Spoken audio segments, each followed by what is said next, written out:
Pozdravljeni. V tem posnetku si bomo pogledali interno stopnjo donosa oziroma po angleško Internal Rate of Return. Interna oziroma notranja stopnja donosa, po angleško Internal Rate of Return, nam prikazuje diskontno stopnjo, pri kateri je sedanja vrednost vseh prihodnjih denarnih tokov ter sedanjih denarnih tokov enaka nič. Interna stopnja donosa nam torej pove, s katero diskontno stopnjo moramo diskontirati vse denarne tokove, da dobimo sedanjo vrednost nič. Za definicijo neto sedanje vrednosti si pogledajte posnetek, link do katerega je dostopen v opisu. Prav tako je v opisu priložen link do posnetka, v katerem obrazložimo postopek diskontiranja.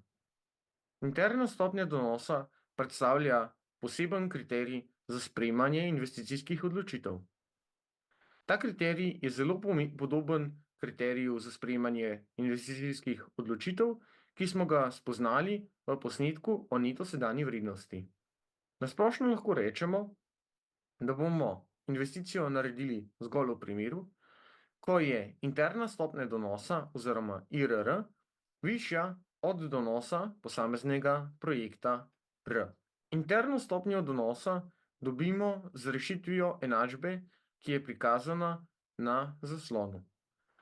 V našem primeru je neto sedanja vrednost enaka nič in, kot smo spoznali v posnetku o neto sedanji vrednosti, gre za seštevek vseh denarnih tokov investicije, torej CFT, od sedanjosti do prihodnosti, torej od T je nič do T je N, ki ga nato diskontiramo, se pravi, posamezne denarne tokove nato diskontiramo s stopnjo 1 plus IRR na T za posamezen denarni tok v obdobju T. In kot rečeno, seštevek vseh denarnih tokov, ki jih diskontiramo s stopnjo 1 plus IRR na T, je enak nič.